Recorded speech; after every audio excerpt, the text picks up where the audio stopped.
Good morning and welcome to our first Stewardship in a Kit webinar. It's wonderful to have so many people participating today, and we are very, very grateful to MCC San Diego for all of their hard work and efforts in putting together this stewardship webinar. We can all express our appreciation by just writing the word applause in. Thank you again, everyone at MCC San Diego.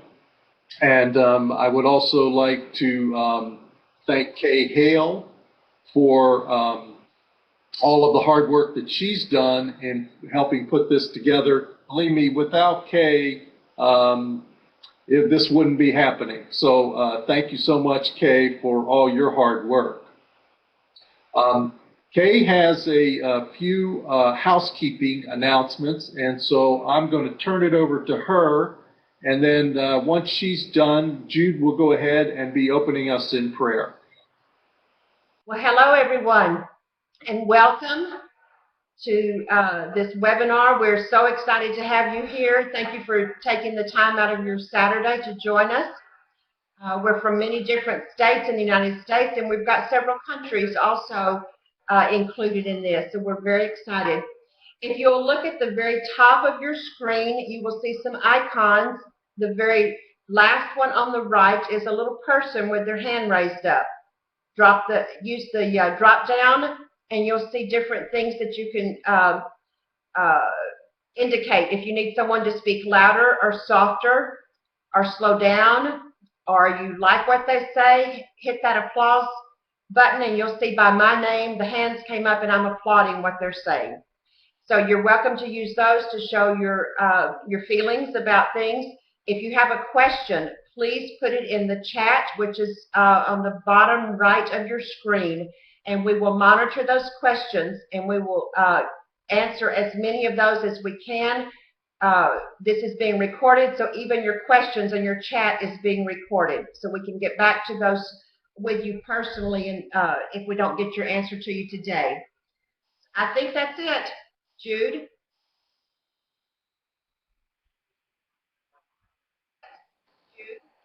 Thank you, God of many names. We welcome you into our presence this morning. We thank you for the willing servants that study and learn and do better. We ask for your guidance in all we do today, that we may all together grow healthy, vibrant churches that reflect your glory. In all your many names we pray. Amen. Tony, in the beginning, we of course were a family-sized church because we were a small group of people who started MCC San Diego, which of course was the second church in the denomination, only after MCC Los Angeles. So the group of us assembled knew that we had to provide for everything, which is actually the ultimate ownership of stewardship. We knew that whatever the bills were, we had to pay them. And we assumed that, and we knew that whatever had to be done, we had to do it. So it was very informal, and I don't know that we even knew the word stewardship. We didn't know those things. We just knew we were starting a church, and we were going to make sure it happened, and we took ownership of providing all the resources that were needed. That's great, great. Thank you, Al.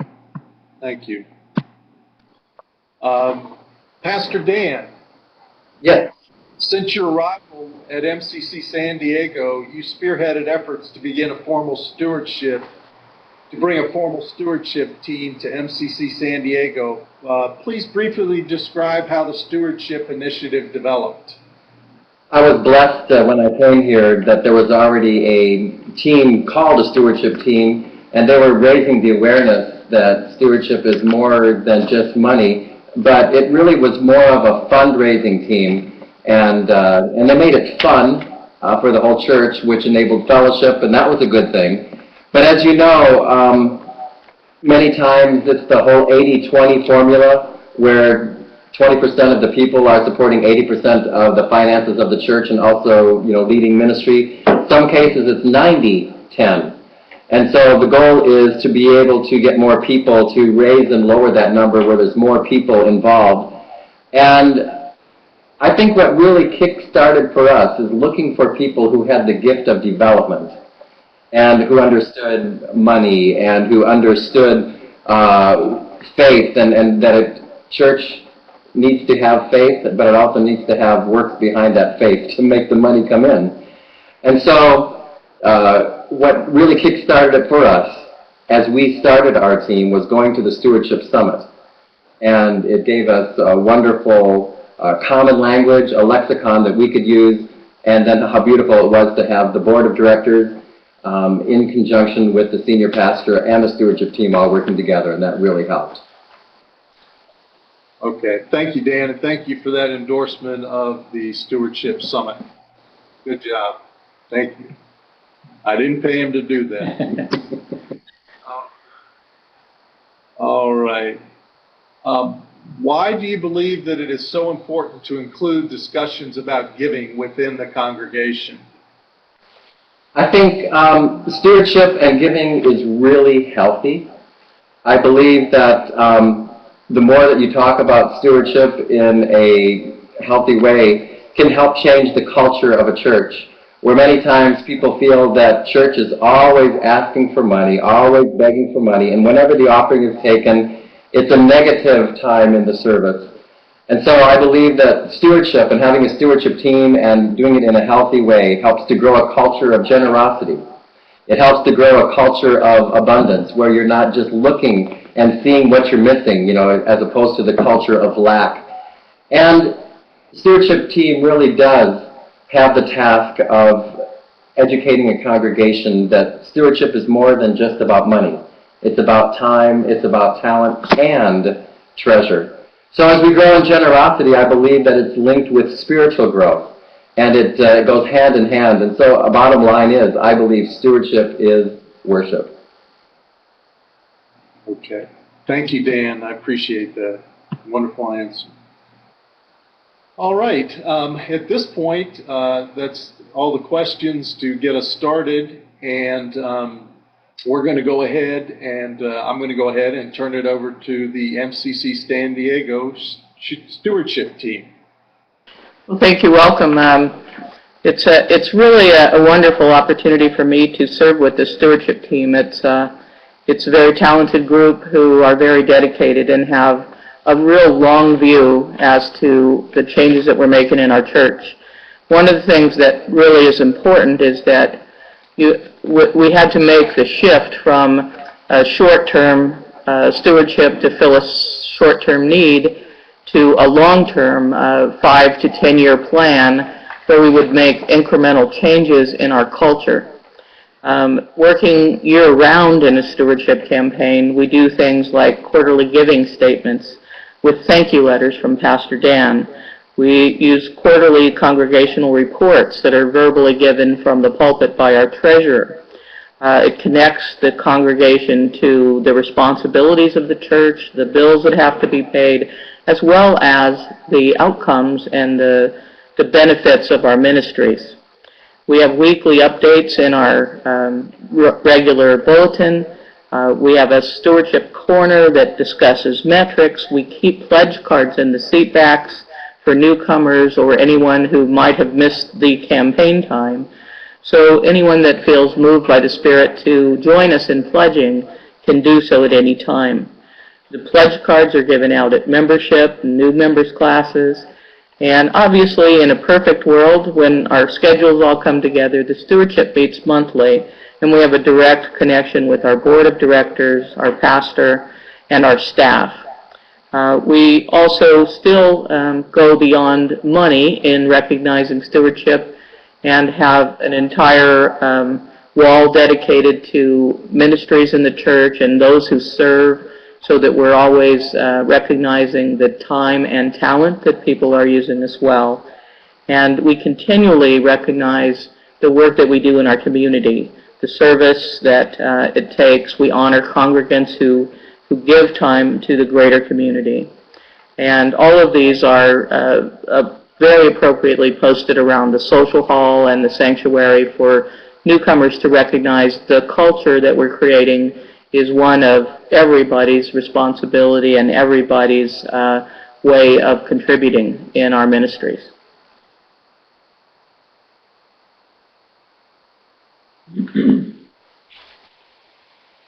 Tony, are you able to hear me? This is Dan Bohan.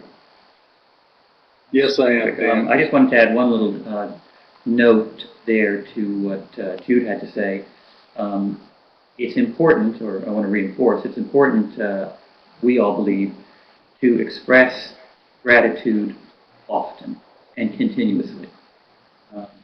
And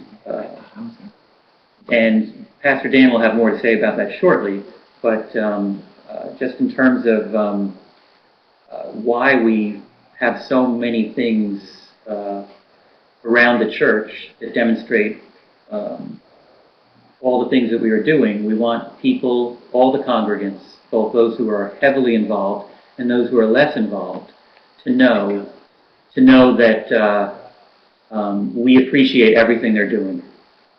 And I'm going to pass this on to Lee now. Okay. Thank you, Dan. Building fellowship builds stewardship, because church growth is really all about relationships. Getting people connected and engaged makes them feel more invested. But the first thing that you have to do is get people in the doors. Our biggest single outreach of the year is Pride. I know it is for a lot of MCC communities. And last year involved over 400,000 people at Pride. What an audience. And we march in the parade. We even pay extra to have a really good location at the festival where we can engage people. Important point to make. If you're at something like a Pride festival, you have a table or a booth, if you're just going to sit behind the booth and not be out there talking to people and really engaging them, you're really wasting your time and money for the most part. You've got to engage them, connect with them, bring them in. We have a big gumball machine, and as corny as that sounds, it has been amazingly effective. We give away free gumballs, and it draws people in. We get to talk to them. It initiates a conversation, and then we can go from there. Each year at Halloween, we turn our parking lot into a festival of decorated cars and food and fellowship that we call Trunk and Treat. And the amazing thing about it is, last year, at least half of the people that attended Trunk and Treat were not from our congregation, but just people and families from the neighborhood. And we were just really gratified about that outreach. And beyond that, we participate in all sorts of community events such as AIDS Walk, the Harvey Milk Diversity Breakfast, the Martin Luther King All People's Brunch, and many more, all aimed at reaching outside of our walls, letting people know we're here, letting people know who we are, to hopefully draw people in and let them know about this church and our ministry and what we're all about.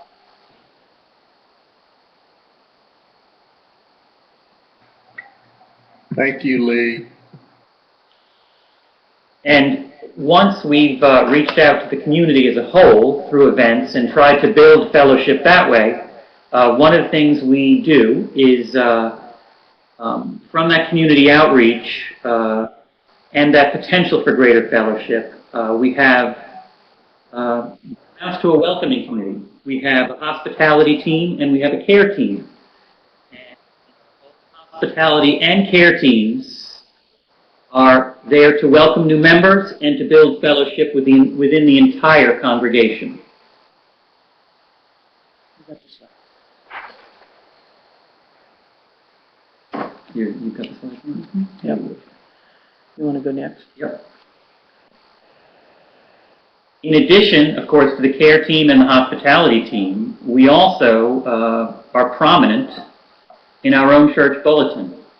And one of the things we've done is, in an effort to be more transparent, is every Sunday we list the numbers. And we label it stewardship so that people understand that, that it's not just pastor or the church on high who is talking about these numbers or involved with them. It's the stewardship team. It's congregants. We think it's important to take this page, this section of our church bulletin, and to take full advantage of what we refer to as stewardship real estate. Page. It's our section of the church bulletin, and we have several elements. We've got the numbers, of course. We've got the fact that it's stewardship. We added that bar that you see there in red so that people would fully understand this. We also have brief testimonials, which we refer to as voices of generosity. And we also, quite frankly, market, if you will, other streams of potential income for the church by talking about estate planning, by talking about automatic giving, which we'll get to shortly, and even something as easy as car donations. We have a system set up to be able to receive cars, donated vehicles, and we want people to know this. So we take advantage of this and we cycle these different marketing elements in and out of the program. And the same is true of the testimonials.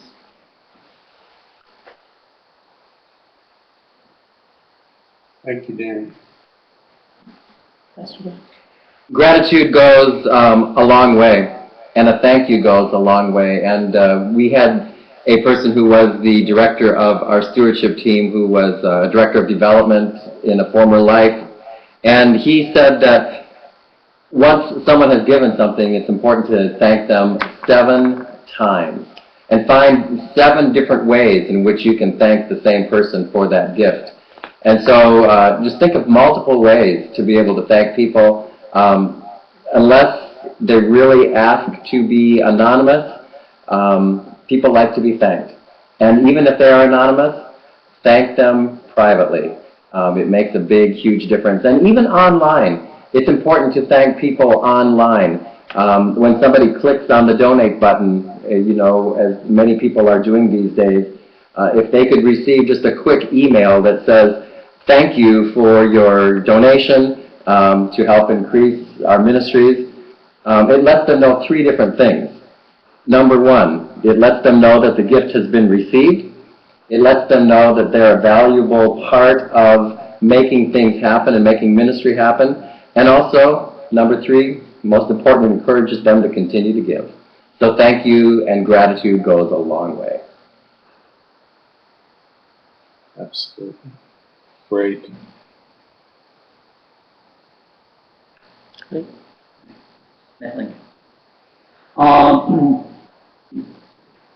Two tools in social media that I want to briefly mention that I could go on and on about, but that I won't, are our website and something we call the MetLink. Most churches have websites. It is vital. It's absolutely vital that you keep your website current, that it be inviting, that it be user-friendly, and it just be absolutely full of photos of smiling faces, of people doing things together, interacting together, people doing ministry. We have found that the number one thing that brings people to church is people inviting them, friends inviting them, people one-on-one.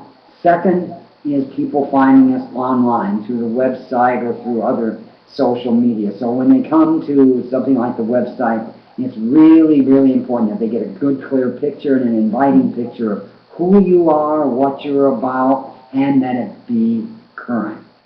Each week we send out something we call the MetLink to an email list of over 1,000 addresses. It's kind of like a mini weekly newsletter of events, of activities, of what's happening this coming Sunday, what may have happened the previous Sunday.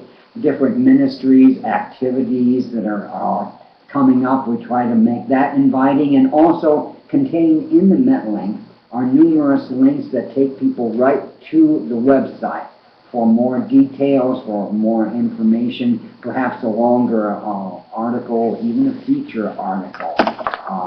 And people do click on the links and end up at the website, which is one of the things that we want them to do. We want to get them to the website where they can explore even more about the church.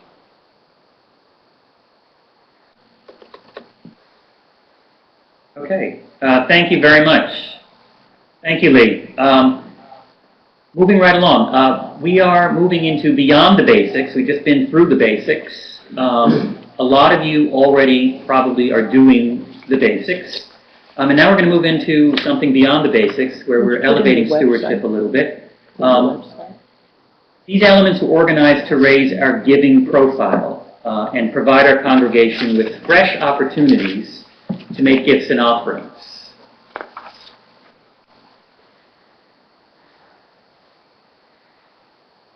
This is an automatic giving card that we designed. It's the one side of the card. It goes in the seat back of the chairs in the church. And it has, well, there are a variety of elements that are contained within, and I'll describe a little bit what it's all about. First off, it has instructions on this card about how to give automatically, about how to set up automatic giving through your own online bank account, if you have the ability to do that. When I first arrived at MCC San Diego about 2.5 years ago, I wanted, right from the beginning, to be able to have the ability to contribute electronically. I pay all my bills online. I wanted this to be another way of doing that, but I didn't want to have to think about it. So I created a set of instructions. We created this card, and people use it now to be able to gain instructions on how to give automatically. It's also, quite frankly, very useful during the offering as a way of demonstrating symbolically that you are giving as well. You know, you may be sitting there and thinking, well, I'm giving online, nobody knows I'm giving, and you may want people to know that you are part of the offering. And this blue card enables you to let people know that. You put the card in the basket as it comes by, and of course people are automatically curious to know what it's all about, and they'll reach into the seat pocket in front of them and have a look at it. And this may encourage them to do automatic giving. And automatic giving is important because, quite frankly, it's consistent giving. If I'm not at MCC San Diego on a particular Sunday, at least I know my offering is. And it's tremendously important to have that kind of consistency. We know that on the stewardship team, how important that is. The emphasis also, using this, is on year-round stewardship. It reminds congregants of our pledge campaign, which we're going to get to shortly, because it's labeled in just the same way as we've labeled our pledge campaign. It's called Doing My Part, and they can get plugged into this and understand and be reminded that their pledge is needed, and that by signing up online, in online giving, they can fulfill their pledge without really even thinking about it. We also wanted to point out that these cards are recycled. Once they're in the basket, at the end of the service, they come back out of the basket and go right back into the seat back, unless people want to take one home to figure out how to give online. We're just fine with that.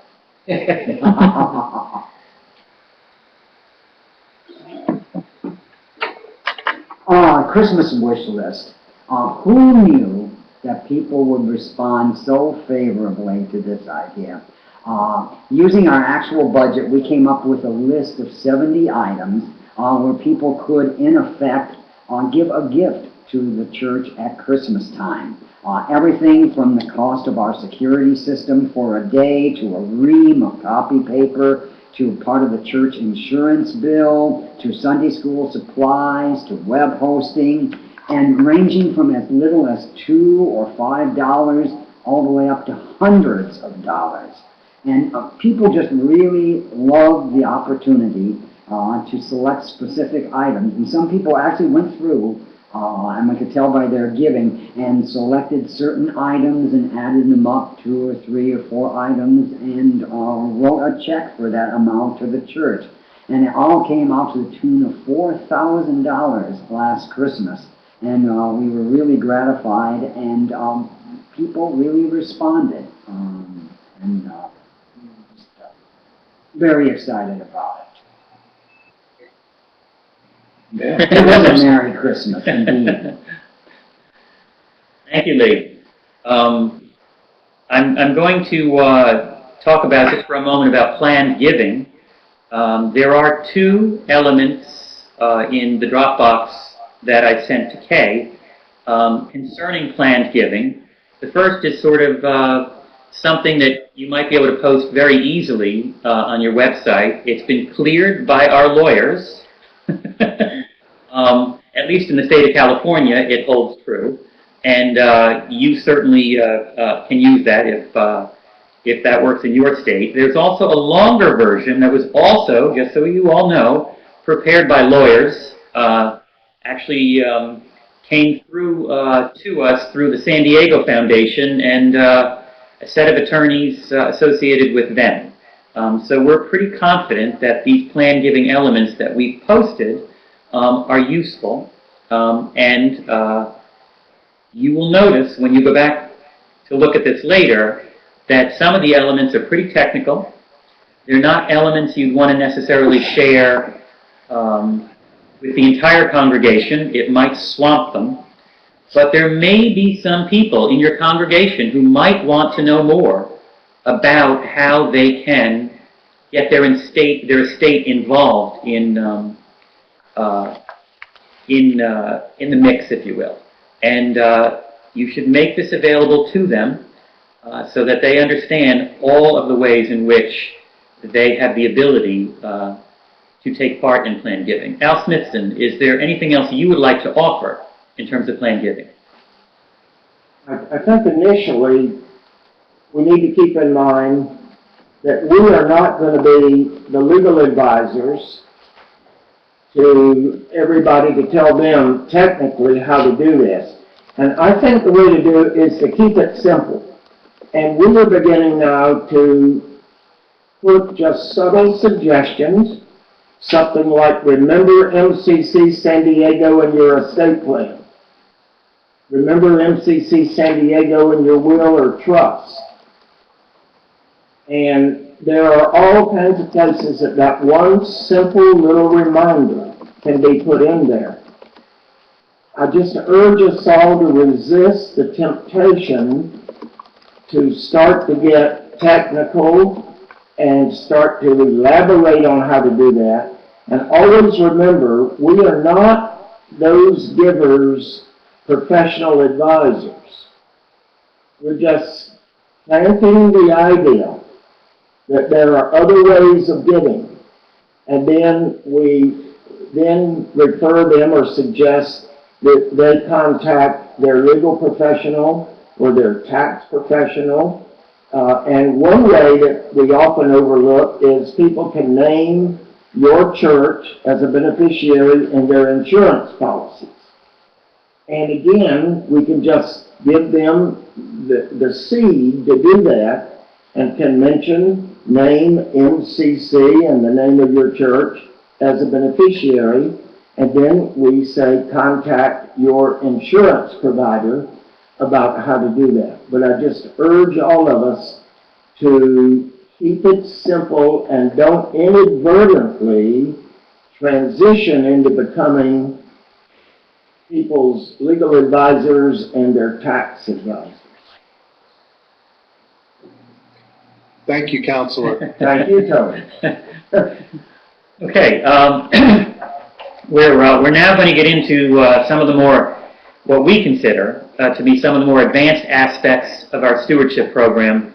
And in particular, we're going to talk now about exclusively about the pledge drive and how the pledge drive truly can advance stewardship. The importance of asking people to pledge, I don't think can be underestimated. Their support, it's important that they pledge their support for the coming year. We believe it's important that they do so. And we've had a fair degree of success in getting people to pledge their support before the start of the coming fiscal year. The way we do that is lately we're doing that through technology, and you can see it. There'll be elements available to you to download and to use as you wish. We use PowerPoint presentations and scripts that go along with the PowerPoint presentation that we're going to get to in a few minutes. And we're demonstrating to the congregation through our expertise and the amount of time that we invest in this, we demonstrate to the congregation, we believe, the importance of stewardship through these particular technical elements, PowerPoint and so forth. So I would encourage anyone who's able to gain access to PowerPoint to use what we have here and adapt it to your own needs. And don't be afraid to demonstrate to your congregation that you're pretty slick. And they'll respond to this, I guarantee it, because they've responded to it here. Pastor Dan, do you have anything that you would like to say, just very briefly, about the pledge drive? As we're looking toward the year-round stewardship, I think it's important that we have a year-round calendar and that all the different aspects of the church are communicating clearly. And for example, don't put all of your fundraisers at the same time or bunch them up. Really try to look at the calendar and see where you're not tapping people too much all at once. Also, it's important to look at the community as a whole. Sometimes different communities or different cities will have big, big fundraisers. So for example, AIDS Walk here in San Diego is a big fundraiser. And so we wouldn't want to have our pledge campaign or any kind of a pledge drive that would be in conflict with that. So I think it's a big thing about communication. And then just going back to this card again that you talked about and how it has our theme of our stewardship campaign in the memo, doing my part, but also in the address portion of the card, it has our mission of the church. And I think everything that we give, everything that we do, all the ministries that we have are centered around the mission of our church. So people are giving to help the mission, and that's what we want to always talk about, that it's part of our mission. Not giving just to pay the bills, but try to make it bigger so that people have more of a buy-in and being part of something bigger than themselves. Terrific. And Pastor Dan, would you mind just taking a moment or two to talk about how you handle the pledge campaign from the pulpit? Do you have particular sermons that you do, for example? I think it's important to just make stewardship part of the church calendar as far as what we are preaching on. Some people literally stay away for whatever reason, and I think, oh my goodness, I want to help them in their spiritual life because they don't want to hear about money and about God and how that's connected. And so it's an opportunity to let spiritual growth take place as we're talking about stewardship and generosity and giving and commitment and all those things that go together. So a real simple sermon series, and there's so many different examples online that people can go look for. But we look at time, talent, and treasure. And so then there's a 3-week sermon series right there leading up to our ingathering and the gathering of our pledge. And all of that can be incorporated in our opening letters as we're going to be giving our pledge campaign, part of our advertisement. And as much as a stewardship team can make a whole theme where it's connected within the church, it's connected in our advertising, it's connected in our PowerPoint and in our programs and our bulletins, the better that will be. Terrific, terrific. Tony, may I continue? Absolutely. Thank you very much. As a part of the pledge drive, the pledge campaign, one of the things we need to do on the stewardship team is we need to organize ourselves. And so the very first thing that we do before any other element, really, is we organize a timeline. And the timeline is there on the screen in front of you. It's just a partial of the timeline. The full timeline will be available to you, and you can use it for your own purposes and going forward. But it's there, and it's tremendously helpful to create what amounts to a schedule of who's doing what, when it's being done, and what is being done. Very, very important.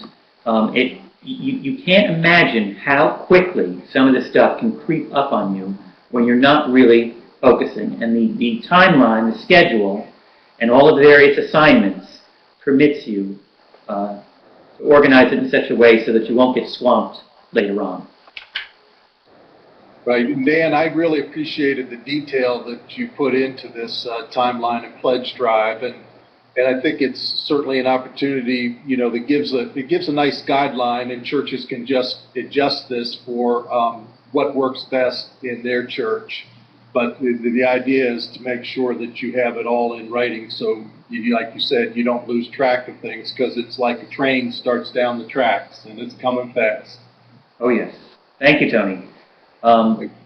Another element that obviously happens right at the beginning of the stewardship drive is the formal letter that comes from the pastor. And quite frankly, I'll be honest with you, the letter that we have done and that we sort of use as a template, or have previously and will continue to, it comes from the stewardship team.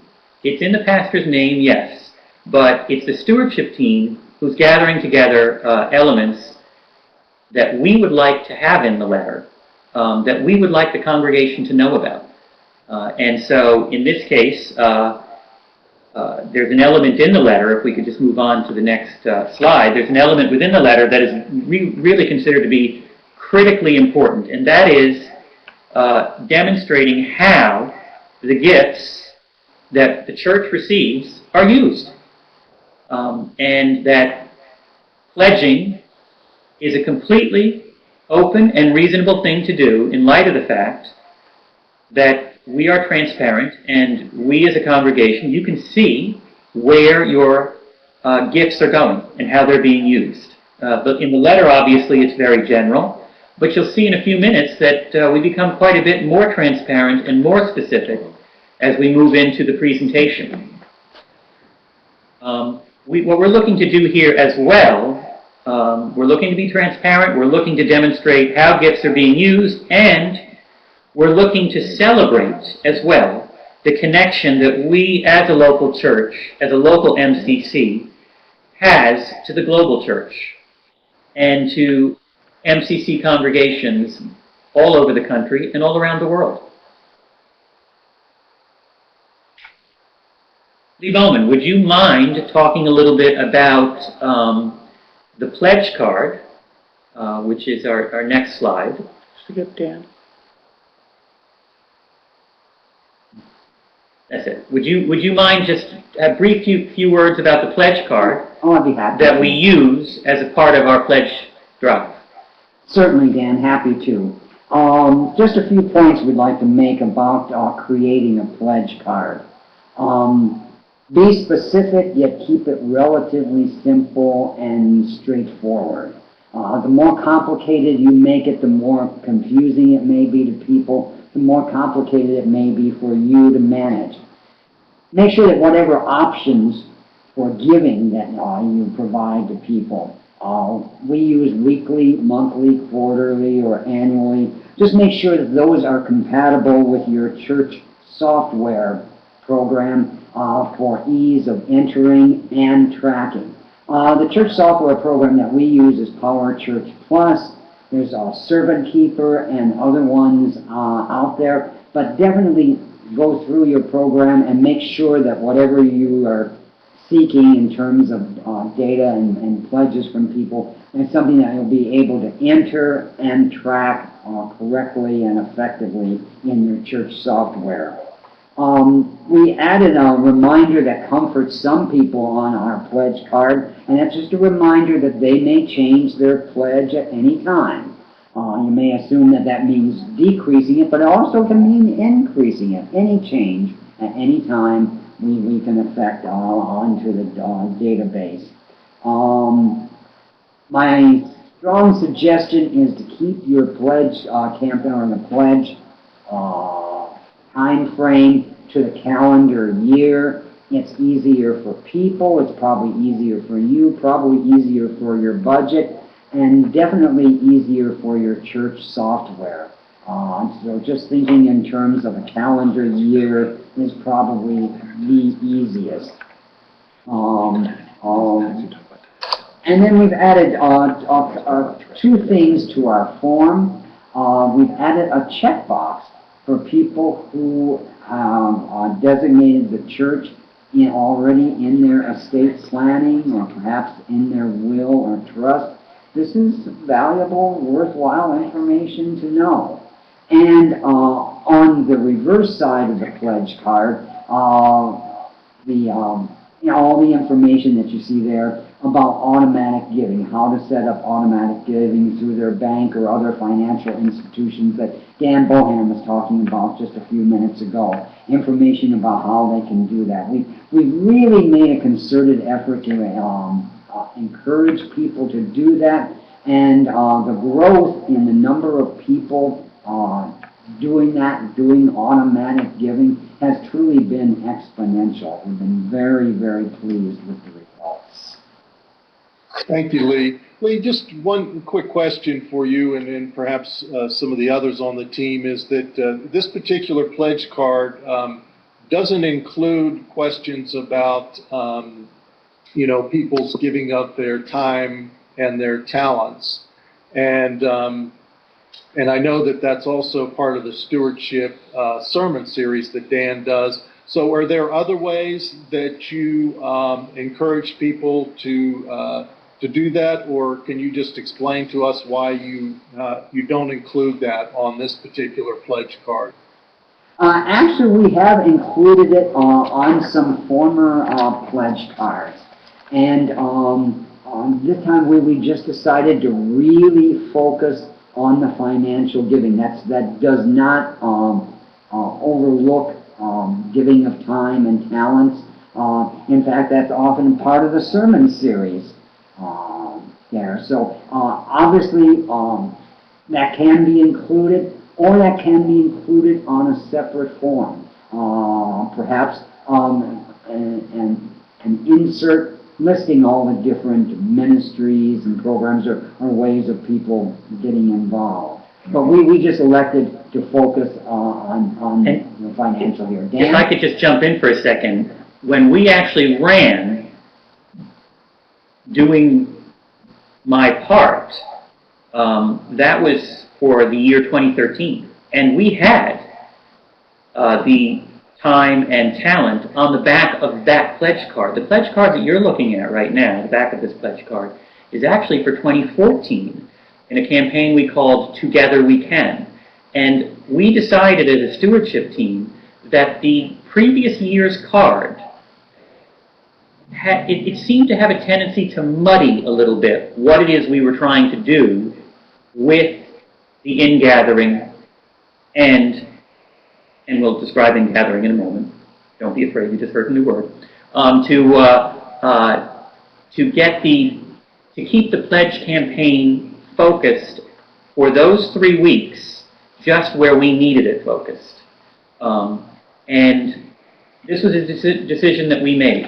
And we'll, ultimately we'll go back for next year and decide based on the last 2 years whether we want to change the card once again. That could happen, certainly. This is an example of how we have a long-range view, I think. Some things we try and they might not work like we thought they were, so we try something different, or the next time we adjust it. And that's why it's important to look at a stewardship team that has longevity instead of just a one-time campaign. And thank you. I love the fact that, each year you evaluate and you're in that process of continuous improvement and learning. And I think that's a wonderful model for all of us in our churches. Two things that questions that just coming up that you could just probably address fairly quickly is when is the in-gathering? We know you have the 3-week stewardship sermon series. So is the in-gathering the 4th week? And is that at the in-gathering, do you collect the pledge cards at that time? Yes, Tony, actually we are getting to that point. We're going to just try to increase our speed a little bit here so we get to in-gathering and answer some of those questions before they even come up. So we're going to move right along. I'd like to point out that the next slide is in fact the offertory that the chairperson, in this case this was coming from me, the chairperson does during the offertory during one of the pledge drive Sundays. We think it's important for one of the people, in this case the chairperson of the stewardship team, to actually appear during the offertory right in front of the congregation and do something a little bit spiritual and tie it in with the gift. I mean, that's what it's all about during that particular element of the service. The next slide, if we could jump ahead, that would be terrific, is quite a colorful slide that we put together. We didn't want a traditional thermometer for our in-gathering, or the lead up to our in-gathering Sunday when all the pledges come together, or the whole congregation comes together to offer their pledges. We decided to create something called a rainbow meter. I can hear some of you laughing. That's okay. It worked quite well, and people were quite excited to see it each Sunday during the pledge period, which ran for the 3 or 4 weeks. And of course, it did in fact, this is the way it started out, at the first Sunday, but it did in fact, we did get to our goal by the end of in-gathering Sunday, at the end of the pledge campaign. It's important, we think, for there to be a measurement, a public measurement of tracking, if you will, of the gifts that are coming in. And we also believe that it's very important that some of those gifts, if they come in early, that you acknowledge that, so that when you begin your campaign during that first Sunday, that first sermon, if you will, there is some good news to report. It gets people enthusiastic, and they see that giving can be fun. And just a quick question, Dan. Do you ask, I noticed that you have a significant number of pledges before you actually kick off the campaign. And are those primarily pledges from key leadership or staff and board? Is that how that works? Yeah, that's exactly how it works. We, people on the stewardship team and key donors, they understand the importance of starting things off with a bang. And so they contribute so that when the actual campaign starts, I should say they pledge, so when the actual campaign starts, we've started off with a bang. Yes, indeed. And the next element that's very important is the presentation script. This is at the beginning of the campaign as well. This script goes along with the actual PowerPoint presentation that we put together to drum up interest in the pledge drive and to also demonstrate key elements of the pledge drive itself and why pledging is so important and why giving is so important. The script, I created this script in 2 parts, if you will. The first script, of course, is the script that you'll use at the lectern. Whoever is giving the presentation, much as we're giving a presentation right now, this script is for them to use. It's done in large type, so that, even with glasses that aren't particularly useful, you'll be able to see what you're doing. The second script, which is a duplicate of the first script, goes to the audiovisual person, whoever is running the presentation. If you want to run your own presentation, that's fine. I know Jude has said she loves running her own presentations. I like to be able to concentrate on what I'm saying without having to worry about pressing buttons. So I give a presentation script to the AV person and instruct them how I would like things done. And it works out marvelously well. And then, of course, there is the PowerPoint presentation itself. The PowerPoint presentation that you are doing from the lectern has to be, in our experience, quite well prepared and should have a number of important elements, which we're going to be looking at in the next few slides. We believe it's important to have this kind of technology in place to create a strong impression. And I'm going to pass the microphone, if you will, on to Pastor Dan, so you can just talk, Pastor Dan can talk a little bit about the importance of giving. It's been touched on before, but I think it's important to reinforce how much giving is a part of our church and our service. Like I said before, stewardship, I believe, is worship. And when we get to the offering time, some people think it's a commercial break and that it's nothing more than, oh, now I can go to the bathroom before we have communion or something like that. And I think it's really important to set up the importance and have the consciousness when you are planning worship services that the actual offering time is worship. And it's not a parenthesis in worship, but stewardship is worship. I think it's also important at the same time to connect what you're doing with the funds you create and the ministries that you support with it to the greater community. And stewardship goes directly from our church into the greater community and the global community. These are our partners, including MCC. So rather than saying we take 12% off the top to pay for the denomination, we include all of the things done by the denomination as the fruits of our resources. And it's a more positive way to explain that, I think, fiscally. It also gets people excited about having a greater impact in the global community. And so we would encourage you to look at ways of using your campaign to show folks in your congregation who may not know how far-reaching your ministries and your resources go. Okay. The next slide is also a part of that presentation. You can see we made it a little dramatic. We think it's important to demonstrate transparency about what we're spending the money on in the church.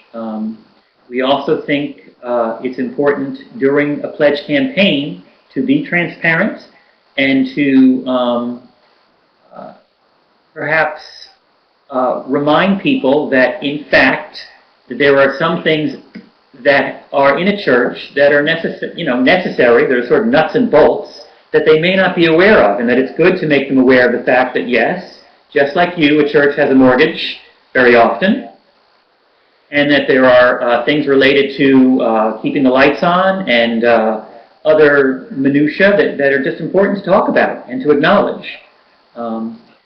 It's also important, in the next slide, to acknowledge what kind of income is coming in and the sources that it's coming from within the church. And important to acknowledge that, in fact, those things, if you could just go back to the last slide for 1 second, that those things may, in fact, there may sometimes be a problem where you arrive at the end of the year where you're a little, running a little bit in the red, and if you can let people know that fairly early on, then something perhaps can be done about it. In this case, just as an example, when we were running our pledge campaign, we wanted to acknowledge that we were a little bit in the red for the previous year. We were running a little bit in the red for the year we were working in, and that, in fact, out of this discussion came an end-of-year campaign that we ran that is not a part of this presentation, but is in the folder for you to look at.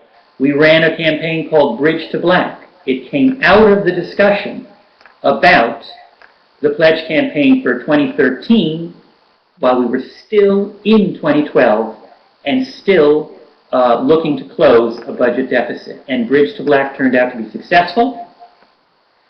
We actually ended up in the black in 2012, and we are running, we've been basically running in the black ever since.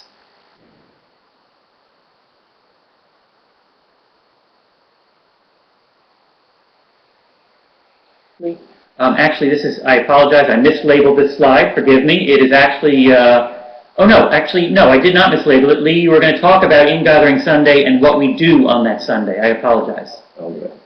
Okay. I'll take that one. So someone asked when we actually do this, and it's actually, we do it on the third sermon series, not the fourth one.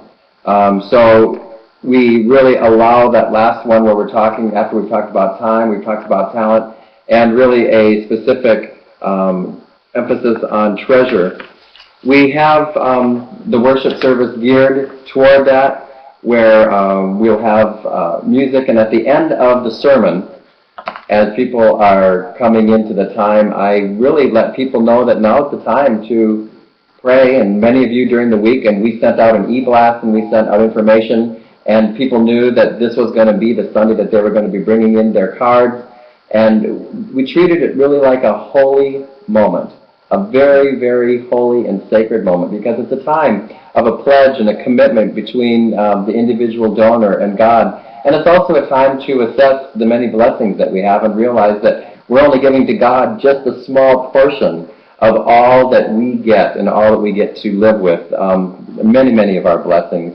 And it's proportional. It's not based upon the amount of the gift, but it's based upon the percentage that people give, and that's where we celebrate that. So we create an atmosphere for people to give. We have a time where I say, take a moment to fill out your card. We've got background music that's going on, creating a worshipful atmosphere. Not a upbeat, motivational, kind of high energy, but more of an introspective and worship time. And people have an opportunity to fill out their pledge cards. And then we take a moment and we all get our pledge cards before people bring them forward, and we pray over them. So that's part of the intentionality that takes place.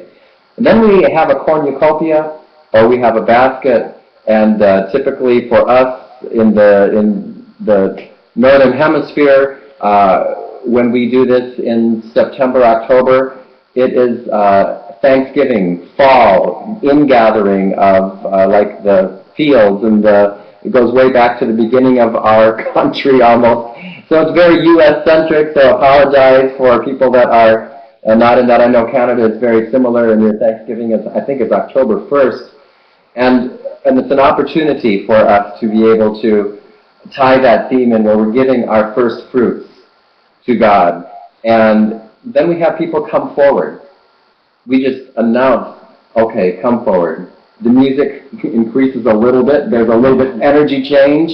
And people get up from wherever they are in the congregation. We don't ask them, to line up single file. But they just get up. And then there's lines in different aisles going to the front. And I have tears in my eyes, because I see that this is an opportunity for people to give and show where your heart is, there your treasure will be also. And it shows me where people's hearts are in the church and in connection to God. And it's a very, very holy moment, and that's how we collect our cards.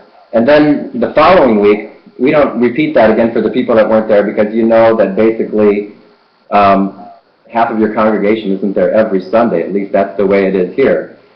And we just allow an opportunity during the offering time, say, if you didn't give your pledge card, you can give so now. And we do that for a couple weeks following, so there's still an emphasis. And then we start giving reports of how much money was coming in through people's pledge and through people's faith. That's great. Thank you, Dan. Lee?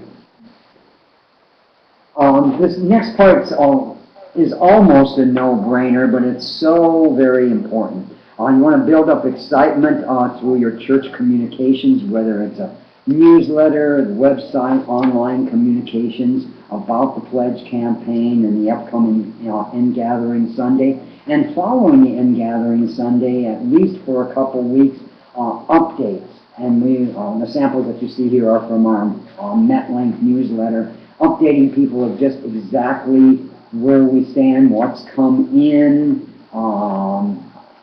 and it's not only an opportunity to inform people, it's an opportunity to remind people who have not done their pledge cards yet and maybe intended to or left them at home. And as always, it's an opportunity to thank people, to thank them over and over again for the people that have pledged and the people that are going to. Terrific. Thank you very much, Lee. There's also, just so you all know, another element in this pledge campaign that's taking place out in the social hall or in the church foyer. We have a smart TV posted on the wall, and we run PowerPoint loops during the weeks of the pledge campaign so that people can see what it is we're doing. It gives them information. It's a longer loop than the PowerPoint presentation that we do from the lectern. And it just helps us to connect, another opportunity to connect with the congregation during the hospitality hour after the service or even before. And we find it enormously useful. And of course, it is also, as a separate presentation, although it has elements of the other presentation, it is also available for your use, and you can edit and use it as you wish. But we do encourage you to have some sort of an element outside of, in the social hall or in your foyer that people can see as they're coming in or as they're spending time chatting together in fellowship.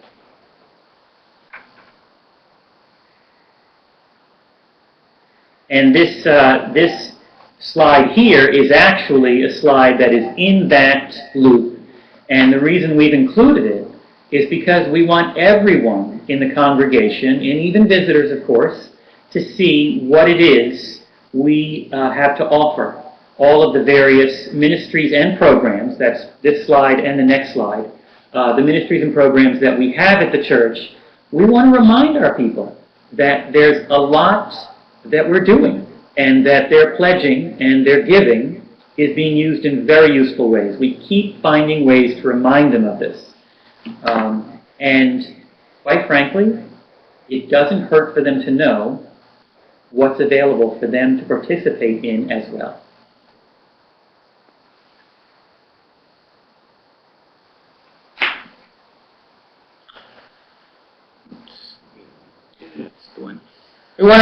We're coming to the end of this, and I wanted to thank you all for your participation in this webinar and caring about growing your churches and your stewardship in your church. A STEAM team, as we call ourselves, is a group of many individuals who are 24/7 looking for great ideas. We appreciate that we likely stole some of your ideas, and we thank you for them. We hope that some of these things are things that you can use.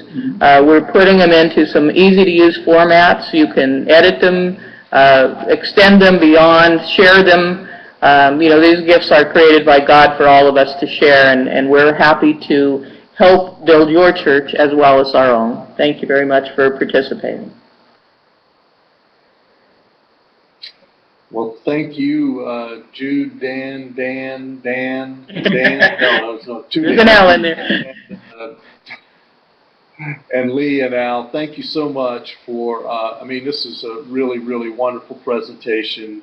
And just as a reminder to everyone that all of the, another way that San Diego has been very generous is that they've given us copies of all of the documents that they use, including the PowerPoints and the timeline, etc. And all of those documents will be available for you online, and we're going to give you the link here shortly. You're able to download those documents and then just adapt them to your own local church's needs. And so thank you again, MCC San Diego, for that gift. If you have a, the only thing that will be different in this is some will be Word documents, some will be PowerPoint, and I believe there's one in Excel. But if you have any problem with the docs, just let Kay know, and we'll be happy to help you out with that. I noticed that there were a few questions, and I've been trying to keep track of some of them, the ones that we just couldn't answer quickly in the chat box. And one is, they were asked, I heard a question, I believe from Gordon McCoy, about how the stewardship team members are selected. How did you go about, I'm sorry, stewardship, yeah, how did you go about putting together the stewardship team? I can answer that. It's pretty much hand-selected or appointed by the senior pastor in conjunction with the board of directors. Again, communication. It's really important to have all of the key leadership all on the same page before you start doing it, so you don't have to backtrack, so that everyone has a plan even to begin with. So based on these qualities, we basically have the pastor, the senior pastor, a key staff person, and the liaison from the board. Plus, we try to get other creativity within the denomination, or not the denomination, within the congregation. And we look for qualities like experience in fundraising or expertise in asset building, if they have some kind of a job or a passion around that. And they are successful in what they do. That's very important. We look at for a level of credibility. We look at a level of creativity. We also look at the level of influence within the church. It's important to have influencers who are on the team. And you look at influencers can be positive or they can be negative, as we all know. So look for the positive influencers that will move you in the direction that you want to go. And we also look for people who have a level of faith. They really believe this works, and they practice it themselves because they are faithful, and they are generous givers themselves. And so hopefully that answers the question, Tony. And if I could just jump in, Tony, for 1 second.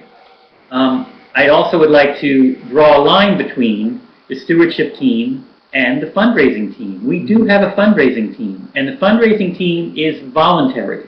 And it's wonderful, but the stewardship team is not voluntary. We're not looking for people to write their name and hand it in to us as wanting to volunteer for the stewardship team. The stewardship team has to be as Pastor Dan has described it. And for other people who want to get involved in fundraising, we've got that team and they do a wonderful job. And we would strongly urge those two teams to be separate. Great. Thank you. Thank you. One of the By other the way, questions that I saw. Pardon me? I was just going to say, by the way, as Dan was talking about the different fundraising team we have, when you say fundraising and you say fundraisers, many times people go, oh, it's met with groans and it's like, here we go again. We kind of wanted to let our fundraising team have a little up. We like to call them, we say how fabulous they are and how wonderful they are. And we actually call our fundraising team the FAB team, which stands for creating fellowship and abundance. And so it helps create that culture of abundance, but it brings people together in fellowship and fun. And so we like to have the fundraisers not just be boring, but fun, and actually brings the life of the church and the energy up and creates Fellowship, yeah. a good fellowship. Yeah. Thanks. Yeah, and who wouldn't want to be on a FAB team? Exactly. There was a question about how do you come up with your themes and your graphics each year, and because obviously there's a lot of thought and intentionality that goes into that, and in ways, how do you keep it fresh and keep it motivating? It's an act of all of us looking out for themes that might work. For those of you that have gone to the Stewardship Summit, you'll know that they do talk about how to choose a theme. There's a lot of ways that you want to sort of include everybody and make it fun and make it memorable. We sort of brainstorm it, and that's sort of how we did it. The times that we've had themes, some of them, almost all of them, I think, have resonated with our congregation pretty much. So, anything else to add, you guys? No, that was beautiful. Thank you. Thank you very much.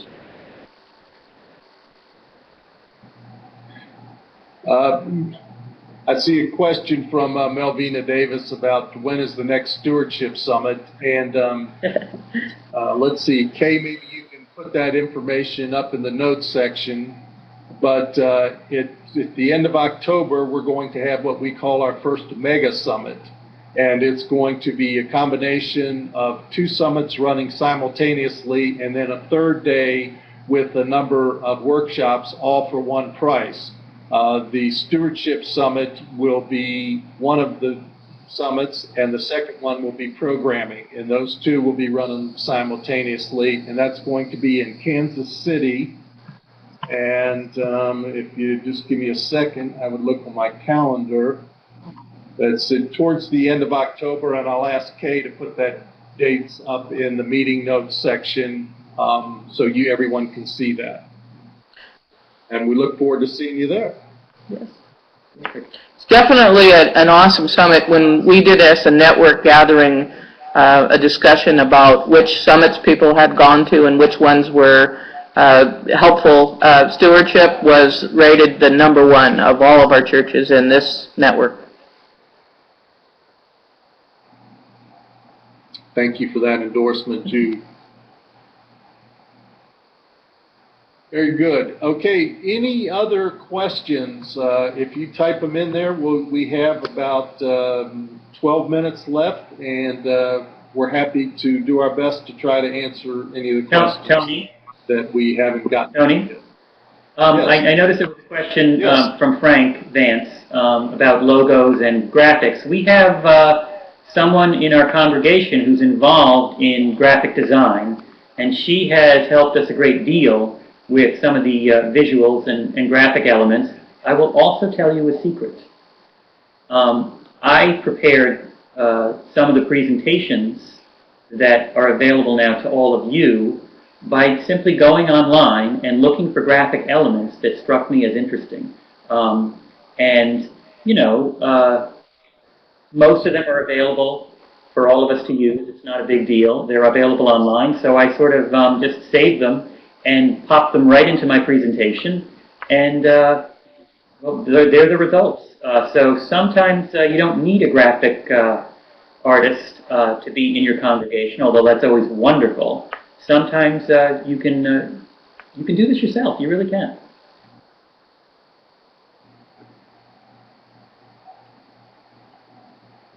Great, great.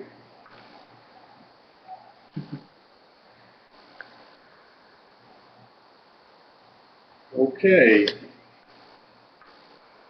I still see a few people typing, and so wait and see if the questions come through there. Sure. Just to, while we're waiting for the questions, just to let you know that the link for the documents that are available for download, free download, is right here on the Adobe Connect.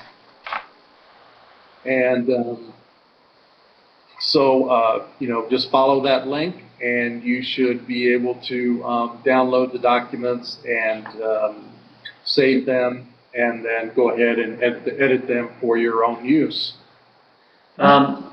Tony, Pastor Dan had something to say. He's lost the camera, so he's going to join us in a second here. Well, here he comes. There he is. Call me Jude. Our battery ran out on our computer. I just want to let you know that there's intentionality around the stewardship team. We have meeting agendas that we type out in advance, and we follow an agenda that the people on the team know about. Then we actually have minutes from our stewardship team meeting that we keep for ourselves, but also that goes to the board of directors. So the board of directors gets a monthly report on what the stewardship team is doing. And then we also have been looking at help online. You think about offertory prayers and how offering is part of worship. There's a online site called generousgiving.org. generousgiving.org. And it has offertory prayers and different samples that you can use. And it's important to reach so many different types of people, as you'll find out in the Stewardship Summit, that there are different languages that people hear. Some people connect to the heart. Some people are intellectual. Some people are more out in the universe. And so that language is available also in the summit, which is really, really very helpful in communicating to a broader base within the congregation. Thanks. And just in addition to that, we handwrite a lot of thank you notes as a team. And we have little sample starters or thought starters for those that were done by one of our development folks on our team. And we use those when we are blocking for what to say to people in those and make it personal. So those are included in your materials. And viewed sometimes from the board of directors. Yeah, and the board of directors and staff and pastor all send these, but we want to thank people in 7 ways, as Dan was talking about. Our card and our thank you messages and signatures of our board of directors in that one. Thank you again. Oh, Okay. No.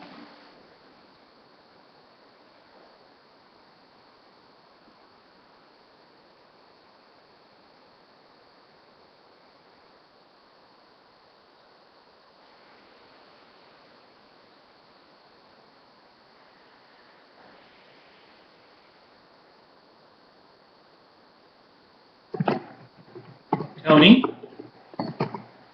Yes. There was a question from earlier in the presentation concerning whether our the letters that we do at the beginning of the campaign go out to the entire congregation or just to particular groups. And it goes out to everyone. The letter that we do goes out to everyone that's in the congregation, and then you need to. Not just members. Yeah. Yeah, it's not just members, is what I'm saying. Yeah, that's great. And you know, why would we not give people an opportunity to give? And I've been to a church or two in the past that tell people if this is their first time, that that they don't expect them to give. And I think that, honestly, that's probably sending the wrong message. I think that, people come and they also want to have the opportunity to be able to participate in all ways. And so I always encourage, let's let everyone have the opportunity to give and participate. Okay. Any other questions? Y'all ready to go and implement your stewardship campaign? Some people were asking about the timing and the time of year, and I do think that you just need to look at what works best with your calendar and the timing of, when do you do your budget, all of those kind of things, and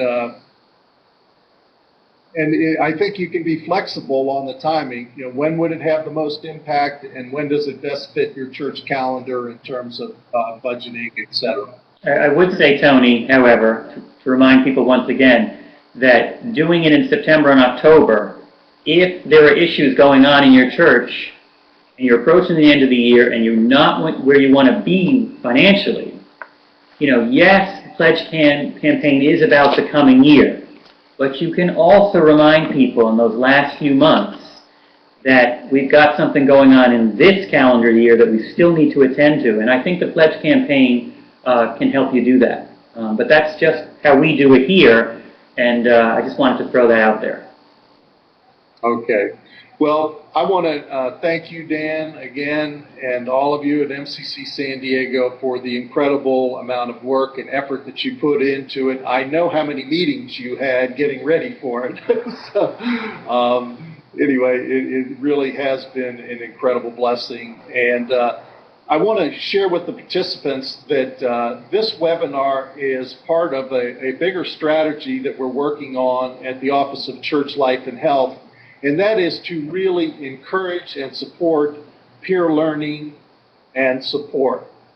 And we have so many churches that are doing wonderful work, and so we're looking at ways that we can continue to create other webinars around different topics utilizing the local churches, like we did with this one with the MCC San Diego Stewardship Team. So hopefully we will have more of these in the future, and part of this is all how we learn together and continue to grow stronger together. So thank you all again for your wonderful participation, for your prayers, for your churches, and for your participation. And if you like, I will go ahead and close us in prayer. Almighty and gracious God, we thank you for this day and for this wonderful opportunity to gather together in your name. We thank you for the many ways we have been blessed and challenged by what we've learned today. Help us, O God, to go back to our local congregations and to be able to encourage, support the people you have called us to serve, to continue to grow in their walk with you and one another. Bless all of our churches, and may we all continue to grow in a culture, spirit of generosity. Bless us all now as we go our separate ways, reminding us always that you are with us and we are deeply loved by you. In Jesus and in your many names we pray. Amen. Amen. Amen. Thanks again, everybody. Thanks, Tony.